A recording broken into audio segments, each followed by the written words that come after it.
মাত্ৰ ক্ষমতা ধন আৰু মাটিৰ সম্পত্তিৰ বাবে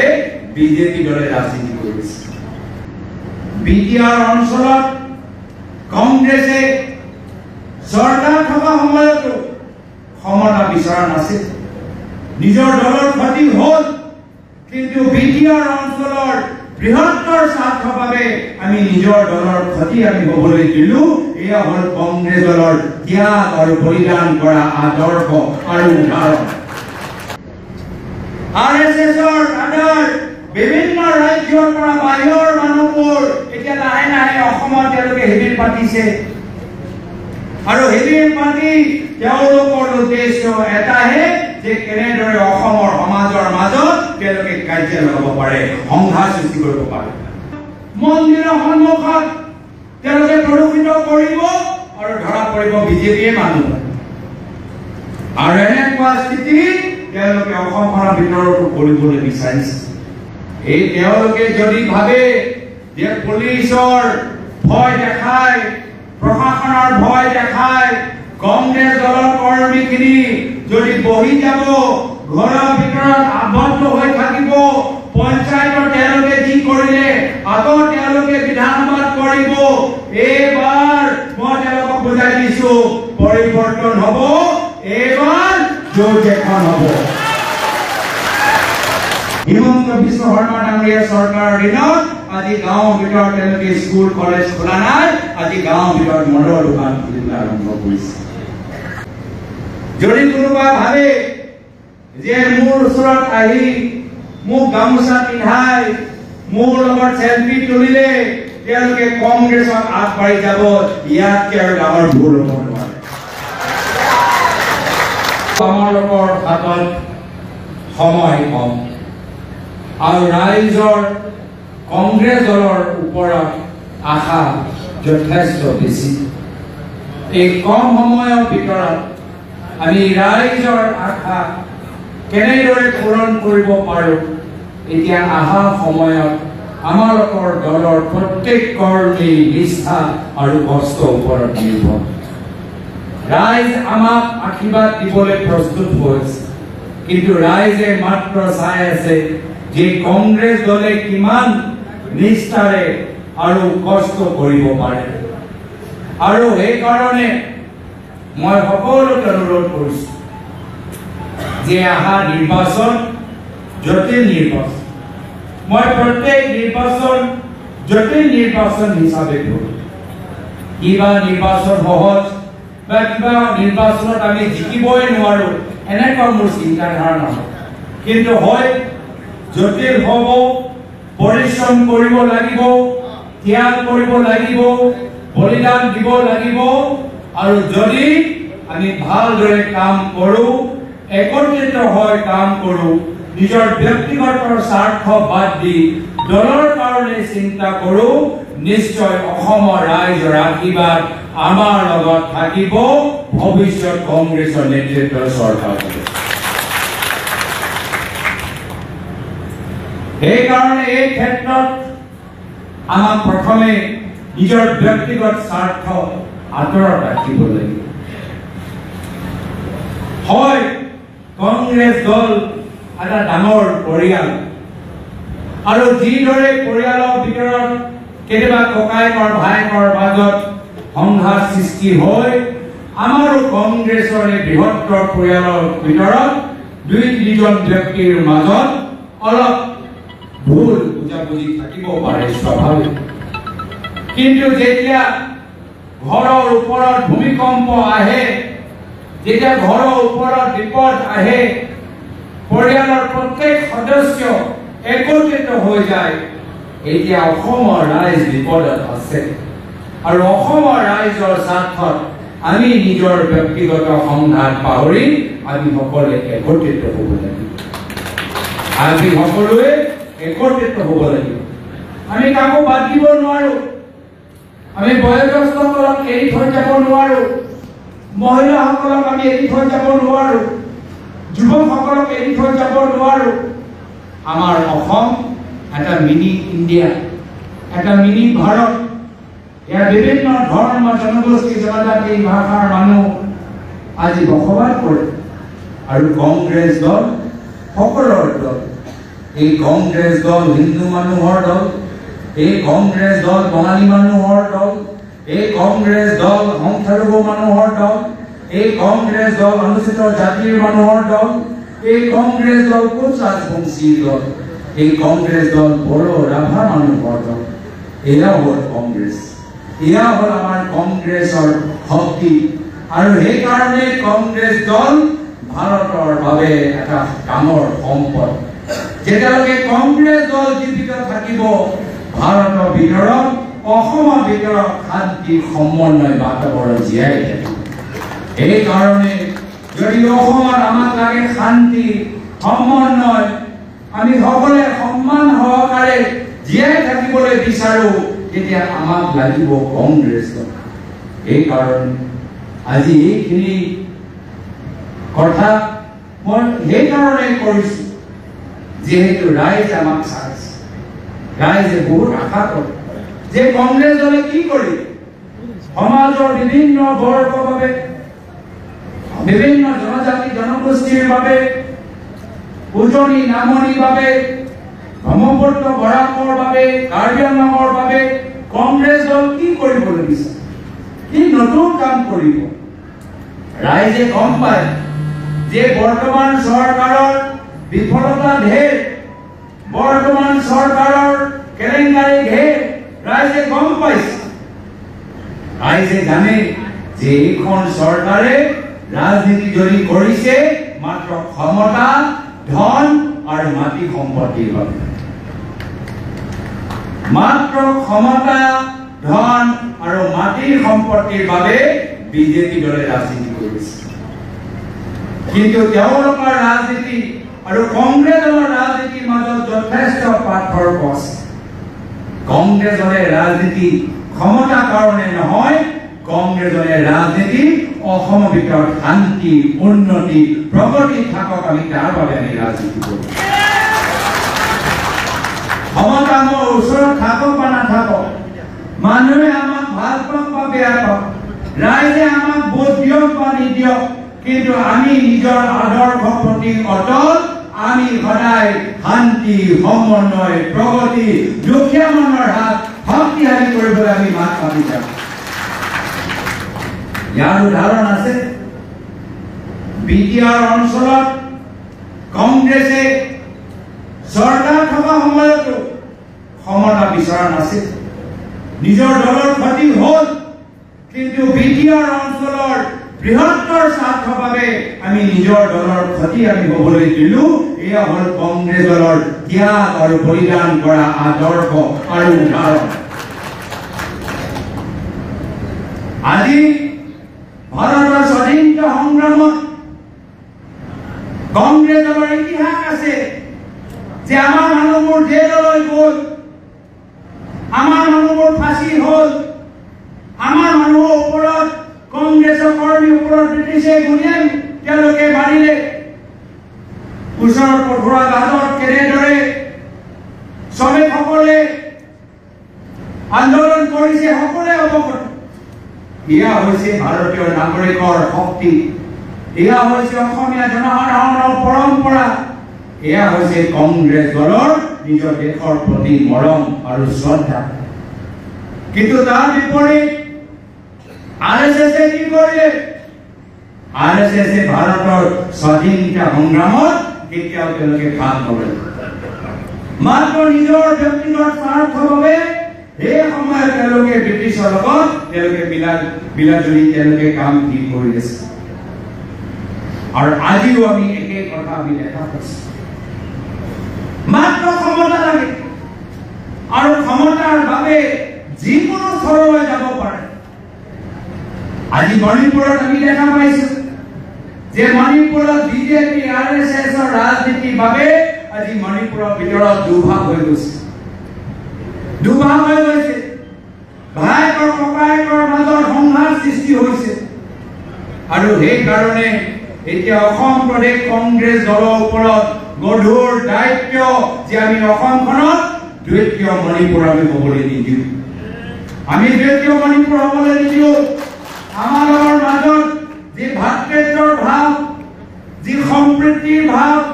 যি সমন্বয় ভাৱ, আমি কোনো বাহিৰা শক্তি আমি আমাৰ নিজৰ এই সম্পৰ্কটো আমি ভাঙিবলৈ চুৰ মাৰিব হ'বলৈ আমি নিদিওঁ। কিছু তেওঁলোকৰ চেষ্টা থাকিব। বিজেপি আৰু RSSৰ চেষ্টা থাকিবই যে কেনেদৰে অসমৰ মানুহৰ মাজত সংঘাত সৃষ্টি কৰা যায়। আৰু এই ক্ষেত্ৰত অসমৰ জনসাধাৰণক সতৰ্ক হ'ব লাগিব, সজাগ হ'ব লাগিব। RSSৰ মানুহ অসমৰ মাজত ঘূৰি আছে। RSSৰ কাডাৰ বিভিন্ন ৰাজ্যৰ পৰা বাহিৰৰ মানুহবোৰ এতিয়া লাহে লাহে অসমত তেওঁলোকে শিবিৰ পাতিছে। আৰু শিবিৰ পাতি তেওঁলোকৰ উদ্দেশ্য এটাহে যে কেনেদৰে অসমৰ সমাজৰ মাজত তেওঁলোকে কাৰ্য লগাব পাৰে, সংঘাত সৃষ্টি কৰিব পাৰে। আৰু এই ক্ষেত্ৰত আমি অসম আৰক্ষীক আমি অনুৰোধ জনাইছো, আমি অসম আৰক্ষীক বিনম্ৰভাৱে অনুৰোধ জনাইছো যে বিভিন্ন ৰাজ্যৰ পৰা যে RSSৰ কাডাৰবোৰ অসমৰ চুকে কোণে বিভিন্ন গাঁৱৰ ভিতৰত সোমাইছে, তেওঁলোকৰ ওপৰত চকু দিয়ক আৰু তেওঁলোকৰ তালিকা বনাওক। আমি দেখিছো বিভিন্ন ৰাজ্যত, মধ্য প্ৰদেশত আমি দেখা পাইছো যে মন্দিৰৰ বাহিৰত, ধৰ্মীয় অনুষ্ঠানৰ বাহিৰত কোনোবা দুষ্কৃতিকাৰী তাত মাংস পেলাই থৈ গৈছে, পুলিচে তদন্ত কৰে, মানুহ ধৰে, মানুহ ওলাই বিজেপিৰ হয়, মানুহ গম পাওঁ RSSৰ মানুহ। এয়া হৈছে তেওঁলোকৰ ৰাজনীতি। ক্ষমতাৰ কাৰণে নিজৰ মন্দিৰৰ আগতে তেওঁলোকৰ প্ৰদূষিত এটা বাতাবৰণ সৃষ্টি কৰিব পাৰে। ক্ষমতাৰ কাৰণে সংঘাত সৃষ্টি কৰিবলৈ অসম আৰক্ষীৰ দায়িত্ব। যদি অসমখন ভাল পায়, অসমখনৰ ভিতৰত শান্তি বজাই ৰাখিবলৈ বিচাৰে, সংবিধানৰ মৰ্মে যদি আপোনালোকে কামখিনি কৰিবলৈ বিচাৰে, বাহিৰৰ পৰা যে RSS বজৰং দলৰ মানুহবোৰ সোমাইছে তেওঁলোকৰ ওপৰত চকু দিয়ক, তেওঁলোকৰ ওপৰত চকু দিয়ক। বিভিন্ন ৰাজ্যত আমি দেখা পাইছো, কেতিয়াবা ৰাজস্থানত, কেতিয়াবা মধ্য প্ৰদেশত, কেতিয়াবা উত্তৰ প্ৰদেশত, কেতিয়াবা বিহাৰত মন্দিৰৰ সন্মুখত তেওঁলোকে প্ৰদূষিত কৰিব আৰু ধৰা পৰিব বিজেপিয়ে মানুহ। আৰু এনেকুৱা স্থিতি তেওঁলোকে অসমখনৰ ভিতৰতো কৰিবলৈ বিচাৰিছে। আৰু আমি সজাগ হ'ব লাগিব। তেওঁলোকে আমাক উত্তেজিত কৰিবলৈ চেষ্টা কৰিব, কিন্তু আমি আইন শৃংখলা মানি ভাৰতীয় সংবিধানৰ প্ৰতি সন্মান যাচি আমি একত্ৰিত হ'ব লাগিব। আমি নিজকে উত্তেজিত হ'বলৈ নিদিওঁ, আমি ঠাণ্ডা মগজেৰে আমি আগবাঢ়ি যাম। আৰু মই কৈছো, এই তেওঁলোকে যদি ভাবে যে পুলিচৰ ভয় দেখায়, প্ৰশাসনৰ ভয় দেখায়, কংগ্ৰেছ দলৰ কৰ্মীখিনি যদি বহি যাব, ঘৰৰ ভিতৰত আবদ্ধ হৈ থাকিব, পঞ্চায়তৰ তেওঁলোকে যি কৰিলে আকৌ তেওঁলোকে বিধানসভাত কৰিব, এইবাৰ মই তেওঁলোকক বুজাই দিছো পৰিৱৰ্তন হ'ব, এইবাৰ যুঁজ এখন হ'ব, এইবাৰ যুঁজ এখন হ'ব। প্ৰত্যেক কংগ্ৰেছ কৰ্মী এবাৰ সজাগ হৈছে। পঞ্চায়ত নিৰ্বাচনত প্ৰশাসনৰ জৰিয়তে যেনেকৈ আমাক বহাই থলে, যেনেকৈ আমাৰ কৰ্মীখিনিক তেওঁলোকে ঘৰৰ মাজত আবদ্ধ কৰি ৰাখিলে, আমি প্ৰত্যেক আমি থানাত, আমি প্ৰত্যেক আমি আৰক্ষীৰ ওপৰত আমি আইনী নিজৰ এটা টিম লগাই আমি কোনো চৰকাৰী বিষয়াক আইনৰ বিৰুদ্ধে বিজেপি দলৰ হৈ আমি কাম কৰিবলৈ নিদিওঁ। আইন আমাৰ অস্ত্ৰ। তেওঁলোকে অবৈধ কাম কৰিব, ইলিগাল কাম কৰিব, ক্ৰিমিনেলৰ হাত ল'ব, আমি আইনৰ হাত ল'ম, আমি সংবিধানৰ শপত ল'ম, আমি অসমখনৰ ইতিহাস মনত পেলাম, অসমীয়া সংস্কৃতি,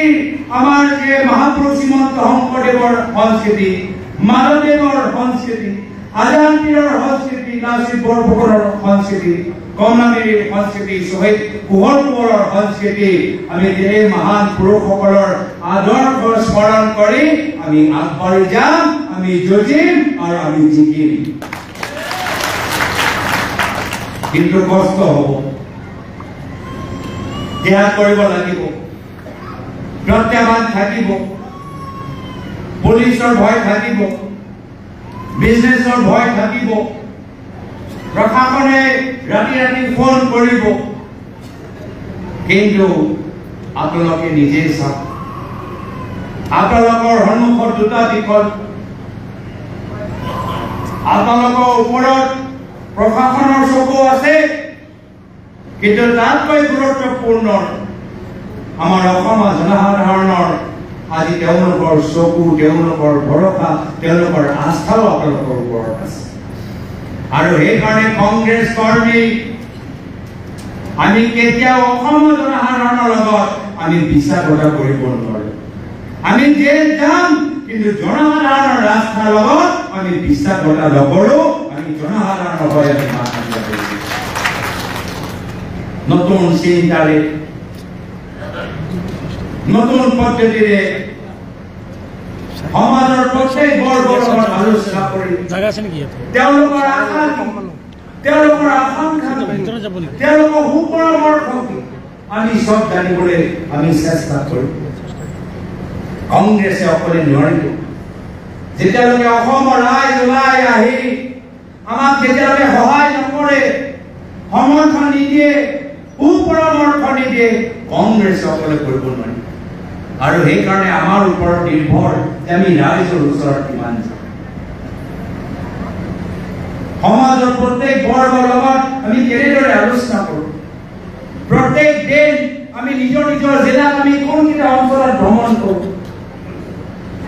তাৰ ওপৰতে ৰাইজে চকু দি আছে ৰাইজে মন দিয়া নাই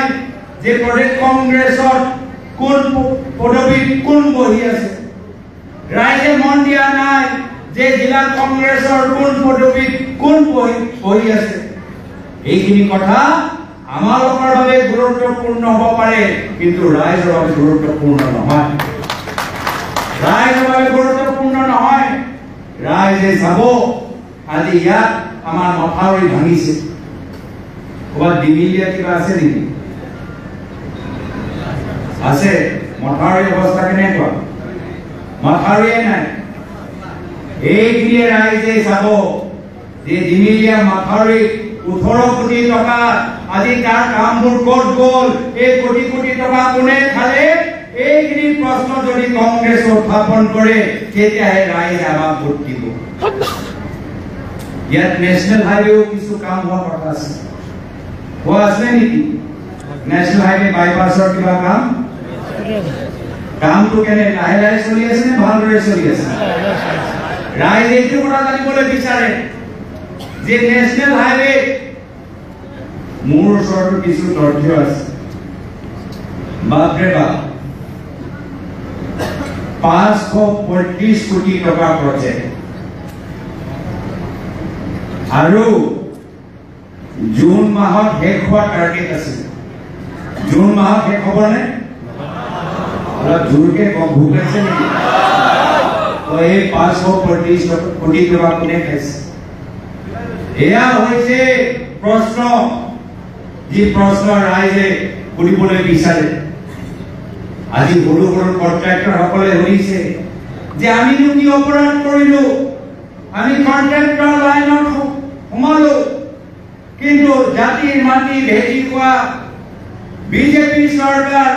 আজি হিমন্ত বিশ্ব শৰ্মা ডাঙৰীয়াৰ চৰকাৰৰ দিনত মাত্ৰ 4জন ডাঙৰ ঠিকাদাৰক চিনি পায় আৰু দৰং অঞ্চলৰ সৰু সৰু ঠিকাদাৰক আজি তেওঁলোকে লাট মাৰি পাহৰি গৈছে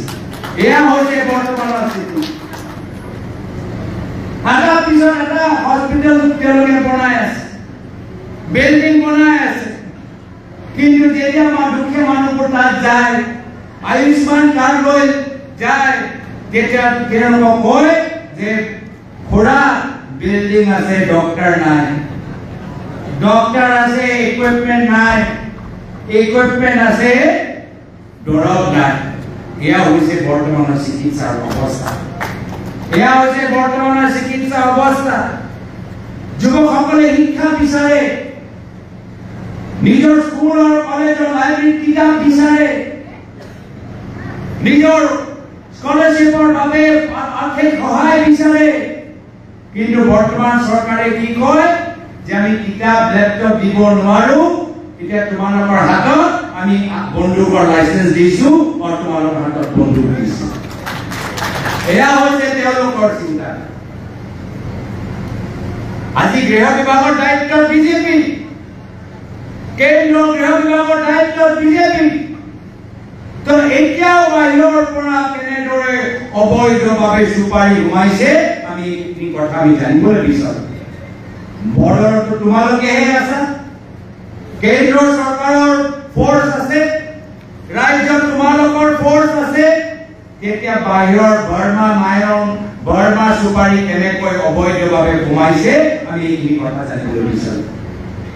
বৰ্ডাৰৰ তোমালোকে ফোৰ্স তোমালোকে পহৰা দিছা তেতিয়াহ'লে মাইমাৰৰ পৰা কেনেদৰে ড্ৰাগছ আদি অসমৰ ভিতৰত ঘুমাইছে আমি জানিবলৈ বিচাৰো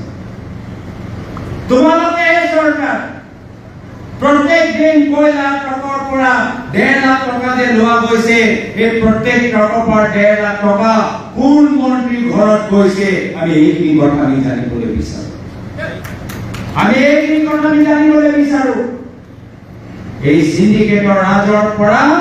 কংগ্ৰেছলৈ ভৱিষ্যত পৰিত্ৰাণ দিব লাগিব সুপাৰি হিল বালি মাফিয়া এইখিনি হৈছে বৰ্তমান অসমৰ গাঁৱৰ অৱস্থা যাৰ ফলত অসমৰ জনসাধাৰণ যুৱ প্ৰজন্ম হতাশ হৈ আজি ড্ৰাগছ খাবলৈ আৰম্ভ কৰিছে সুপাৰি খাবলৈ আৰম্ভ কৰিছে এয়া হৈছে তেওঁলোকৰ বৰ্তমানৰ স্থিতি হিমন্ত বিশ্ব শৰ্মা ডাঙৰীয়া চৰকাৰৰ দিনত আজি গাঁৱৰ ভিতৰত তেওঁলোকে স্কুল কলেজ খোলা নাই আজি গাঁৱৰ ভিতৰত মদৰ দোকান খুলিবলৈ আৰম্ভ কৰিছে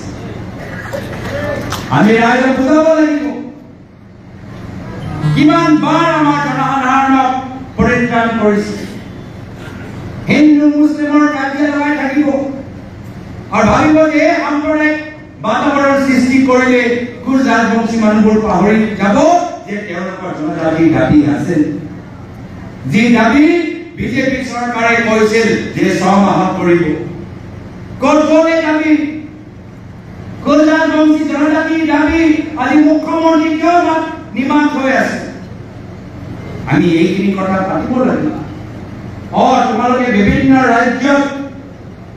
तुम्हारे विभिन्न जनगोष्ठी विभिन्न समाजर वर्ग जनजाति स्टेटस दिबा কিন্তু আমাৰ অসমৰ গুজৰাট বংশীসকলক এসসি স্টেটাস দিব পৰা নাই ইয়া হৈছে তেওঁলোকৰ ৰাজনীতি সমস্যা সমাধান কৰি ৰাখিবলৈ নিবিচাৰে সমস্যাটো বৰ্তমান তেওঁলোকে চলাই থাকিবলৈ বিচাৰে সমস্যাবোৰ জীয়াই ৰাখিবলৈ বিচাৰে বসুন্ধৰা নামত দুখীয়া মানুহক কৈছে যে আমি মাটি পট্টা পাব এটা কোনোবা এক কথা মাটি পাইছে কোনোবা এক কথা 20 লাখ মাটি পাইছে আৰু বিজেপি চৰকাৰৰ মন্ত্ৰী বিধায়ক নিজৰ পৰিয়ালৰ নামত হাজাৰ হাজাৰ বিঘাৰ মাটি আজি তেওঁলোকে মালিক হৈ গৈছে জনগোষ্ঠী জনজাতিৰ কথা কব এসটি মানুহৰ কথা কব এতিয়া এসটি অঞ্চলত এটা আমাৰ এসটি মানুহবোৰে মাটি পট্টা পোৱা নাই কিন্তু আদানী এটা হাজাৰ হাজাৰ বিঘা মাটি মুখ্যমন্ত্ৰী হিমন্ত বিশ্ব শৰ্মা ডাঙৰীয়াই বিক্ৰী কৰি পেলাইছে য'তে যাওক আদানী কাৰ্বিআংলং আদানী গোৱালপাৰা আদানী গুৱাহাটী গ'লে আদানী অলপ দিন আগতে মুখ্যমন্ত্ৰীয়ে এডভান্টেজ আসাম পাতিছিল এতিয়া আমি গম পাইছো এয়া এডভান্টেজ আসাম নহয় এয়া এডভান্টেজ আদানী তেওঁলোকে পাতিছে জনজাতিৰ মানুহবোৰ জনগোষ্ঠী বিভিন্ন এসটি মানুহবোৰ আজি ধৰ্ণা আৰু প্ৰতিবাদ কৰিবলৈ বিচাৰিছে আৰু তেখেতৰ লগত কংগ্ৰেছলৈ থিয় দিবলৈ সেইকাৰণে আমাৰ ওপৰত বহুত আমাক কষ্ট কৰিবলগীয়া আছে আৰু মই কষ্ট কৰা মানুহখিনিকে ভাল পাওঁ যদি কোনোবা ভাবে যে মোৰ ওচৰত আহি মোক গামোচা পিন্ধাই মোৰ লগত সেলফি তুলিলে তেওঁলোকে কংগ্ৰেছক আগবাঢ়ি যাব ইয়াতকৈ আৰু ডাঙৰ ভুল হ'ব নোৱাৰে ইয়াতকে আৰু ডাঙৰ ভুল হ'ব নোৱাৰে যিসকলে দিছপুৰত কম আৰু মংগলদৈত বেছি থাকে মই তেওঁলোককে বেছি গুৰুত্ব দিম যিসকলে মোৰ ওচৰত কম আৰু জীবজাৰত গৈ মানুহৰ কাণ মিলাই বেছি সময় দিয়ে মই তেওঁলোকক বেছি সন্মান কৰিম যিসকলে মোক গুৱাহাটীত খোৱাতকৈ আমাৰ দলগাঁও দুখীয়া মানুহৰ ঘৰত গৈ তেখেতৰ খোৱা বোৱা চম্ভালে মই তেওঁলোকক বেছি মৰম কৰিম এই ক্ষেত্ৰত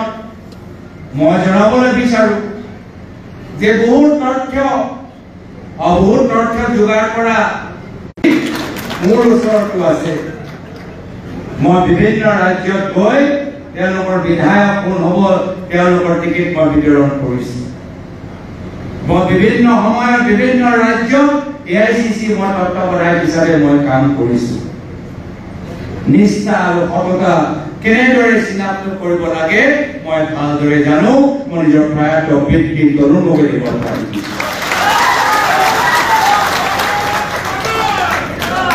সেইকাৰণে কোনোৱে যে আৰামত কৈ পঢ়িব নোৱাৰে যে মই গৌৰৱ গগৈৰ লগত ভাল মই ভৱিষ্যত গালি পাৰিলেও মই সেইজন ব্যক্তিকে আগবঢ়াই লৈ যাম মোক নিজৰ প্ৰশংসা নালাগে মই গৌৰৱৰে শক্তিশালী হোৱাটো মই বিচাৰোঁ সেইকাৰণে আজি সভাত মই ভাল পাইছোঁ যে আমাৰ পঞ্চায়তৰ প্ৰতিনিধিসকল জিকা প্ৰতিনিধিসকলক সাৰা প্ৰতিনিধিসকলক সকলোকে একেলগে মই পাইছোঁ জিকাসকলক অনুৰোধ জনাইছোঁ যে আগন্তুক দিনত নিষ্ঠাৰে ৰাইজক সেৱা কৰি যাব পৰাজিতসকলক ক'বলৈ বিচাৰিছোঁ যে আপোনালোকে যথেষ্ট ভোট পাইছে প্ৰত্যেক ভোটটো মূল্যৱান গুচি নাযায় তাৰ বিপৰীত আৰু ভোট আপোনালোকে যোগ কৰিবলৈ চেষ্টা কৰক আগবাঢ়ি যাওক আৰু মই আশা কৰোঁ যে যদি আপোনালোকে ভালদৰে কাম কৰি যায় পৰৱৰ্তী সময়ত যেতিয়া মই আপোনালোকৰ মাজত পুনৰবাৰ যেতিয়া মই আহিম ইয়াতকৈ 3 গুণ বেছি মানুহ মই যে দেখা পাম সেয়া আপোনালোকক মই অনুৰোধ জনাইছোঁ ৰাইজ দলসতীৰ্থসকল মোক ফাঁকি দিব নোৱাৰে ভালকৈ কাম কৰি যাওক মোৰ সকলোৰ ওপৰত মোৰ মৰমৰ চকু আছে দলৰ হৈ কাম কৰি যাওক সময় আমাৰ ওচৰত কম যিয়ে দায়িত্বত আপোনালোকে আছে যদি মণ্ডলৰ দায়িত্বত আছে ভোটৰ দায়িত্বত আছে NSY দায়িত্বত আছে যুৱ কংগ্ৰেছৰ দায়িত্বত আছে য'তে আছে নিজৰ দায়িত্ব পালন কৰক নিজৰ সংগঠনটো শক্তিশালী কৰক যুৱ কংগ্ৰেছক মোক কৈ লাভ নাই যে মহিলা কংগ্ৰেছে কেনেদৰে কাম কৰিব লাগে মহিলা কংগ্ৰেছে মোক কৈ লাভ নাই যে NSY কেনেকৈ কাম কৰিব লাগে ব্লকে মোক কৈ লাভ নাই যে জিলা কংগ্ৰেছে কেনেকৈ কাম কৰিব লাগে বা জিলা কংগ্ৰেছে মোক কৈ লাভ নাই যে মণ্ডল কেনেকৈ কাম কৰিব লাগে আপোনালোকে জিলাক আৰু কাকতবোৰ কৰক এয়া হৈছে মোৰ বিনম্ৰ অনুৰোধ যদি সেৱা দলত আছে লিংগুইষ্টিক মাইনৰিটি আছে কিষাণ সেলত আছে OBC সেলত আছে SC সেলত আছে ST সেলত আছে মাত্ৰ দায়িত্ব লৈ গৈ থাকিলে নহ'ব যেতিয়া উচিত সময় আহে কিবা এটা পৰিকল্পনা হয় কিবা এটা অনুষ্ঠান আপোনালোকে আয়োজন কৰি ৰাইজৰ মাজত যাওক বুদ্ধিজীৱীসকলৰ ওচৰত যাওক সচেতন নাগৰিকৰ ওচৰলৈ যাওক তো সেইকাৰণে মই আশাবাদী কি যদি আমি ভালদৰে খোজ লওঁ যদি আমি ভালদৰে কাম কৰোঁ দৰং জিলা 3টা আসন কংগ্ৰেছ দলে লাভ কৰিব পাৰিব কিন্তু লাগিব ত্যাগ লাগিব বলিদান লাগিব ৰাইজৰ লগত সম্পৰ্ক লাগিব কষ্ট আৰু লাগিব নিষ্ঠা আৰু মই আশাবাদী যে আজি সভা পিছত আমাৰ দলৰ স্থিতি আৰু ভাল